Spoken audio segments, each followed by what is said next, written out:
नमस्कार मंडळी, स्वागत आहे तुमचं पंकज क्लिप्समध्ये, ज्यात आपण मोठे पॉडकास्ट छोट्या छोट्या क्लिप्समध्ये टाकतो. ही स्टोरी तुम्ही नक्की एन्जॉय कराल, पण त्याआधी सबस्क्राईब करायला विसरू नका. कोकणात घर बघायला गेलो होतो तेव्हा मला एक पडकं घर दिसलं होतं. तर मी विचारलं, जो घर दाखवणार होता विचारलं की ही जागा कोणाची आहे? तर की त्या घराकडे बघू पण नका. म्हटलं काय आहे त्या घरात? तर की घरात काय माहीत नाही, पण ते घर बघूच नका, बायंगीने झपाटले. म्हटलं बायंगी काय असतं? तर की बायंगी हे भूत आहे जे विकत मिळतो. तर ते जे असतात तांत्रिक, ते मंत्र आणि पुजारे करून तुम्हाला नारळामध्ये किंवा भावलीमध्ये किंवा दगडामध्ये असं काहीतरी करून ते तुम्हाला नारळ तुमच्या हातात देतात आणि सांगतात हे तुम्हाला 3 वर्षांसाठी दिलं आहे बायंगी. याला दर अमावास्येला पौर्णिमेला काहीतरी बळी द्यायचे, ते बळी द्या कोंबडीचे बकऱ्याचे. हां ते हे करा, तुमचं भरभराट हा करत राहील. 3 वर्षांनी हे परत माझ्याकडे द्यायचं. हां. आणि होतं असं की बऱ्याचदा तो बायंगी भूत असं असतं ना, ते खेळतो माणसाशी. म्हणजे बऱ्याचदा लोकांना भ्रम व्हायला सुरुवात होते की त्यांना 3 वर्ष कधी गेले हे कळतच नाही. कधी कधी इतकं त्यांचं भरभराट होते की ते त्यांना असं वाटतं की जाऊ दे, 3 वर्ष झाली तरी आपल्याकडे राहू दे हे भूत, असं व्हायला लागतं. आणि 3 वर्षांपेक्षा जास्त त्याला ठेवलं की मग तो तुमचा बरबाद करायला सुरुवात करतो. असं ते भूत असतं. बऱ्याचदा असं पण होतं की 3 वर्षांनी तुम्ही द्यायला गेलात ना, तर तो तांत्रिकच गायब झालेला असतो तिकडनं. तो तो तो तो पळून गेलेला असतो. तुमच्या गळ्यात ते भूत बांधतो बायंगी आणि तो पळून जातो. किंवा ते तुम्हाला सांभाळत बसावं लागतं भूत. ते तुमच्याकडे ते राहायला तयार नसतं 3 वर्षांनी. की अरे ठराविक काय 3 वर्ष, कधी कधी 7 वर्ष असतं, कधी कधी 3 पिढ्या असतं. तर 3 पिढ्यांचा तर खूपच प्रॉब्लेम होतो. तर असं काय काय होत असतं. तर त्यांनी सांगितलेला किस्सा असा होता त्या माणसाचा की त्या माणसाने बायंगी तो घेऊन आला नारळामध्ये. तर बायंगीचे काही काही नियम असतात. तर ते नियम त्याचं पालन केलं पाहिजे. बायंगीला घेऊन आल्यावरती बायंगी आणली हे कोणाला सांगायचं नसतं. बायंगी जेव्हा घरात येतं तेव्हा देवपूजेला सगळं बंद करायचं असतं. म्हणजे देवारा असेल, देवाऱ्यावरती कापड टाकून ठेवायचं. हां. तिथे एकदा बायंगी आलं की बायंगीचं राज्य. ओके. हां. तो देव, तर तो घरावर त्याचं राज्य असणार. आता तुम्ही त्याची पूजा करायची, त्याला तो सांगेल ते बळी द्यायचा आणि तुमची भरभराट होत राहणार. तर ते होतं. तर तो घेऊन आला नारळ. पण प्रॉब्लेम काय आला, त्याने घरात कोणाला सांगायचं नव्हतं. घरी सांगितलं नाही त्याने. तर त्याने ते हे केलं, नारळ वगैरे ठेवला, तर पूजाला सुरुवात केली. पण देवाची पूजा होत होती घरामध्ये, आई वडील पूजा करायच्या घरात. तर त्याने 10 वेळा सांगितलं पूजा करणं बंद करा, मला नाही आवडत. काय वडील हे काय तुला अचानक काय आलं, देवपूजा वगैरे बंद कशी करणार? नाही करणार. तर हा खूप चांगला प्रकार आला की नका करू, मला नाही आवडत ते वगैरे. पण कारण सांगता येत नव्हतं नक्की. म्हणजे आईवडिलांना सांगू शकत नाही आहे, आईवडील देवपूजा बंद करणार नाही आहेत. तर करायचं काय? बरं आईवडिलांना असं सांगितलं उद्या मी की बायंगी आणले, तर आईवडील मला पहिले मारतील. तर मग त्याने काय केलं की बोला की माझं दुसऱ्या शेतात घर आहे आपलं, ते शेतातल्या घरात घेऊन जातो बायंगी. तर तिथे बायंगी तिथे पूजा करतो, तिथे काय कोणी डिस्टर्ब करणार नाही, कोणाला काय प्रॉब्लेम होणार नाही. तो घेऊन गेला आणि तिथे त्याने चूक केली मोठी. एकदा बायंगी स्थापन केली तुम्ही घरामध्ये की त्याची जागा बदलायची नसते. त्याने त्याची जागा बदलली आणि तेव्हापासून त्याचं जे काय, आई वारली, वडील वारले, घर बरबाद झालं त्याचं, तो सुद्धा असाच. आणि भरभराट होत होती, म्हणजे त्याने जे अपेक्षा ठेवली होती ते पूर्ण होतं. हां, बट ॲट व्हॉट कॉस्ट. आणि त्याच्याकडे पैसे यायचे, पण पैसे यायचे कुठून? गावात कोणाकडे तरी चोरी व्हायची, गावात कोणाचे तरी पैसे जायचे. त्यांना कळतं नाही ह्याच्याकडे आलेत पैसे. भूत कुठून आणतं पैसे, आणते कुठून? ते गावातच कोणाकडे हे होतं. गावकऱ्यांना हे कळायचं नाही की ह्याच्याकडे गेलेत पैसे. पण गावकऱ्यांना शंका यायला लागली होती की ह्याचं काहीतरी, हा भरभराट होते याची, पण ह्याचं दुसरीकडे हा विचित्र वागायला लागला आहे. दुसरीकडे याच्या आई वडिलांकडे तो जात नाही, आई वडील काहीतरी त्रास होता, आई वडिलांना, आई वारली, वडील वारले, काहीतरी हे होतं. आणि त्याला नंतर असं होतं तो वेडा झाला अक्षरशः त्या याच्यामध्ये. तो तसाच तिकडे मिळाला त्या घरामध्ये. ते घर आता तसं, तो माणूस मला सांगवलं हे घर आता असंच हे झालेलं आहे. त्या घराकडे कोणी जात नाही, घराकडे कोणी बघत नाही. ते बायंगी आता त्या घरात आहे की नाही माहीत नाही, पण आता आम्ही त्या घराकडे लक्ष पण देत नाही. तुम्ही पण ह्या घराचा विषय विसरून जा. असं बायंगी भूताची एक हे ऐकली होती, म्हणजे मला त्या माणसाने सांगितली होती. मला ते घर तेव्हा आवडलं होतं. पण हे जे तुम्ही बोललात ना की त्याची भरभराटी होत होती आणि दुसऱ्यांचं नुकसान होत होतं, तर हे पण मी एकदा कुठे गोष्ट ऐकलेली की जेव्हा लोक आणतात ना, तेव्हा त्यांच्या आजूबाजूच्या लोकांचं नुकसान होणं सुरू होतं. कारण कुठून ना कुठून तरी येतंय ना की त्यांचा जो लक होता, जे त्यांच्याबरोबर होतं, ते ह्यांना चिटकतं आणि चोरी होणं पण त्यांचं एक डाऊनफॉल सुरू होतो बाजूवाल्यांचा. आणि यांची मे बी ते असू पण शकतं, कारण कुठून ना कुठून तरी येतंयच ते. बापरे. पण खतरनाक असे बरेच कॉन्सेप्ट आहेत आपल्याकडे. एका तुम्ही मैत्रिणीच्या नवीन घराबद्दलही बोलत होतात. ती माझी एक मैत्रीण होती, तिच्या बाबतीत हा किस्सा घडला होता की ती एका ठिकाणी राहायला गेली होती, नवीन भाड्यानेच राहत होती. तर घराची गॅलरी होती ना, तिकडे एक झाड होतं. त्या झाडाची पानं म्हणजे अशी ना सारखी सगळी घरातच येत पडायची सगळी. तर आणि ती फांदी पण अशी घराकडेच वाढलेली होती. तर ते रोजच्या रोज झाडून वगैरे पुसायचे वगैरे, तरी सगळं ते थोड्या थोड्याने परत ती पानं तिथेच गाळायची सगळी. तर ती वैतागली होती की किती साफसफाई केली तरी ना असा अगदी जुन्या घरात पाचोळा पडला असं तसा त्या गॅलरीत भरलेला असं पाचोळा सतत. आणि एक होतं त्या घरात ना कोणी कबूतर किंवा कावळे असं कोणी यायचं नाही त्या गॅलरीमध्ये बसायला. पाचोळा खूप यायचा. तर तिने एकदा हे केलं की ना ह्याचं ना ती फांदी कापायला पाहिजे. फांदी कापली हां, ते झाडा म्हणजे थोडंसं लांब राहते ते फांदी हे नको. तर ते म्युन्सिपाल्टीवाल्यानं सांगितलं. म्युन्सिपाल्टीवाले वैतागले, अरे किती ती फांदी कापायला होतात आम्हाला. तर आम्ही तर पहिल्यांदा सांगितलं. ते नाही तुमच्या आधी पण एक आले होते आणि सांगितलं होतं कापायला. ते गेले फांदी कापली. काही दिवसात इतकी ती फांदी वाढली परत घराच्या दिशेने आणि परत पाचवा पडतोय आपला रोजच्या रोज.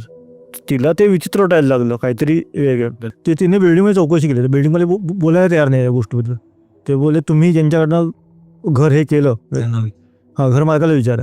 तुम्ही आधी आम्हाला विचारलं का, घराची चौकशी केली का, तेव्हा आम्ही सांगितलं असं तुम्हाला. आता आम्हाला याच्यात पडायचं नाही, तुमचं तुम्ही बघा. ते बोलले नाही काहीतरी तर सांगा ना, आता आम्ही तर राहते पण ह्यासारखं हे होतं, काही वेगळं झालं का या घरामध्ये, अगळीत काही झालेली होती का. ते बोलले की आता आम्ही काय सांगणार नाही, तुम्ही दुसरीकडे विचारा. तर मग तिने पोलिसांना विचारलं. तर पोलिसांनी हे केलं होतं की इथे एक अशी घटना घडली होती. आम्ही बिल्डिंगचीच चौकशी केली होती, बिल्डिंगमधल्या लोकांची. बिल्डिंगमधल्याच लोकांनी आम्हाला सांगितलेली गोष्ट आहे ही, की त्या घरामध्ये पहिले एक माणूस, त्याची बायको आणि न्यूबॉर्न बेबी होती, लहान बाळ होतं त्यांचं. ते बाळ एखाद वर्षाचं वगैरे असेल नंतर ते. तर तेव्हा ते गॅलरीमध्ये असंच रांगत गेलं आणि त्या गॅलरीच्या ह्याच्यातनं मधल्या जे ग्रिल असतात त्याच्यामधल्या ह्याच्यातनं ते पडलं खाली. ते झाडाच्या पायथ्याशीच पडलं आपटून. ते तिथे त्याचा जीव गेला बाळाचा. आणि त्या बाळाचा जीव गेल्यावरती त्या बाईला इतकं हे झालं, आपलं बाळ गेल्याचा तिला इतका धक्का बसला होता की ती वेडीच झाली ऑलमोस्ट. की ती त्या झाडालाच आपलं बाळ समजून झाडाशी बोलायची, झाडाच्या पानांशी बोलायची, त्या फांदीला जेवण वगैरे देते असं हे करायची. पण ती इतकी वेडसरच झाली होती ती पूर्ण. म्हणजे त्या नवऱ्याने शेवटी तिला तो घेऊन गेला, हे जागा सोडून घेऊन गेला. त्याच्यानंतर मग ते दुसऱ्याला विकली जागा त्यांनी का काय केलं माहिती. मग त्याच्यानंतर हे भाड्याने आले होते. याच्या आधी पण 1-2 जण भाड्याने राहायला आले होते. त्यांना पण असाच अनुभव आला की ते झाड आहे ते घराच्या दिशेने वाढतंय, फांदी त्याची, ते पानं सतत घरात येत आहेत, काहीतरी कम्युनिकेट करायचा प्रयत्न करत आहेत. हा तिला पण तोच अनुभव आला की हे काहीतरी वेगळं आहे, हे ॲबनॉर्मल आहे, काहीतरी विचित्र वाढतं आहे हे सगळं. तिने पण मग भाडे करत होती ती. तिने घरमालकाला सांगितलं की आम्हाला बरोबर वाटत नाही हे घर, आम्ही सोडतोय. घरमालकाला ती सवय झाली होती वाटतं ते ऐकायची. तो बोला ठीक आहे. त्याने काही चौकशी केली नाही, काही नाही. त्याने ते कॉन्ट्रॅक्टप्रमाणे हे पैसे दिले परत आणि ते निघून गेले. ती बोलली की म्हणजे हा अक्षरशः मला जाणवायचं. म्हणजे इतर बी कोणी म्हणेल की पाचोळ्याच येतोय ना, पडतोय, पडू दे, त्यात काय विशेष. पण नाही, ते विचित्र पद्धतीने व्हायचं ते सगळं. आणि ही गोष्ट ऐकल्यावर तर ती बाई वेडी होती की नाही हा प्रश्न आहे आता. बोलली मला कदाचित तिला दिसत असेल ते बाय अजूनही घराकडे यायचा प्रयत्न करते आईला शोधत, असंही असू शकतं. बापरे. मे बी तिने तिकडे एवढा जीव लावला त्या झाडाला वगैरे की तसं होत गेलं. हां, म्हणजे ते तुमचा माइंडसेट कसा आहे ते, किंवा मग ते खरंच भूताचं असते. कारण माइंडसेट असाही असू शकतो की या झाडावरती माझं आपटून बाय मेलं आहे माझं, तर झाडाबद्दल तिला राग पण येऊ शकला असता. बरोबर. तिचं उलटं काय झालं की झाडालाच ती बाय का समजायला लागली, त्या फांदीवर माझं बाय बसलं हे तिला का वाटायला लागलं. आणि झाड पण रिस्पॉन्स कसं काय करत होतं. ती फांदी त्या साईडला वाढत होती, पानं पण येत होती, पाचोळा येत होती, पानं पण नाही, ती ताजी पानं नव्हती, पाचोळा पडायचा. माझे बरेचसे अनुभव जे असतात ना, तर म्हणजे गोष्टींची सुरुवात म्हणशील ना, तर ती ट्रेकिंगमध्ये सुरू झालेली आहे. ट्रेकिंग खूप करायचो मी पहिल्यापासून. ट्रेकिंगमध्ये ओव्हरनाईट ट्रेक असेल तर रात्री भूताच्या गोष्टी व्हायच्या. तो एक वेगळा माहोल बनतो. कॅम्प फायर वगैरे असेल काही केलं तर वेगळीच गोष्ट. अदरवाईज पण आमच्या भूताच्या गोष्टी या खूप चालायच्या. आणि ट्रेकिंगमध्ये असे अनुभव पण आलेत. म्हणजे माझ्या मित्रालाही एक अनुभव आला होता. आणि आम्ही स्वतः असताना पण एक अनुभव बघितला होता की एक किल्ला आहे, ज्याचं नाव नाही घेत मी, शिवाजी महाराजांचा किल्ला आहे आपला. त्या किल्ल्याचं एक तलाव आहे किल्ल्यावरती. त्या तलावाच्या जवळ थोडंसं आम्ही रात्री राहायचं ठरवलं होतं. सगळं आमचा ग्रुपने राहायचं ठरवलं होतं. तर आम्ही राहिलो. त्यांना आम्हाला सांगितलं की रात्री तलावापाशी जाऊ नका. आम्ही म्हणतो काय छत्रपती शिवाजी महाराजांचा किल्ला, आम्ही अशा याच्याला घाबरू नका, काही अंधश्रद्धा आम्ही मानत नाही अशा टाईपच्या, की त्या किल्ल्यावर काही असं तर पॉझिटिव्ह व्हाईबच असणार, निगेटिव्ह काहीच असू शकत नाही म्हणलं आपल्या किल्ल्यांवरती. तर आम्हाला पूर्ण खात्री होती त्या बाबतीत. पण झालं असं की रात्री आम्ही आमची पद्धत काय होती, रात्री आम्ही आमचं खिचडीवर आम्ही जेवण बनवायचं सगळ्यांचं खायचं, आणि तिथून त्यांनी हे पिंप भरून आणला होता, तिथे भांडी घासायची आम्हीच आपली विसरून ठेवायची. माझा मित्र ते तलाव जो होता त्या तलावापाशी गेला भांडी धुवायला. तो गेला, तो पुढे पुढे जात राहिला, म्हणजे तलावापाशी गेल्यावर थांबणार नाही, तो पुढे पुढे चालतच चाललाय. मी माझा मित्र बघतोय आणि आम्हाला पण हे सुचत नाही की त्या सांगावं अरे थांब, तू पुढे कुठे चाललायस, पाण्यामध्ये कुठे शिरलास तू पाण्यामध्ये शिरला. मग तेवढ्यात मागणं एका मुलाने आवाज दिला आणि त्याला अडवलं, आणि मग आम्ही तिघे असे भानावर आलो. तो आम्हाला पण बोला अरे तुमचा मित्र चालव, तुम्ही हाक का नाही मारत तिथं. म्हणजे आम्हाला दिसलं होतं, मला सुचलंच नाही हाक मारायचे. आणि त्याला विचारलं तुला हे काय झालं, तू का अचानक हे झालास तलावाशी. त्याला बोला माहीत नाही मला, पण मला पाण्याकडे बघून असं वाटलं की पाण्यात जावं. बरं त्या पोहता बिता काही येत नव्हता, रात्री कोणी पाण्यात जावं इतका पण तो काय असा उत्साही नव्हता.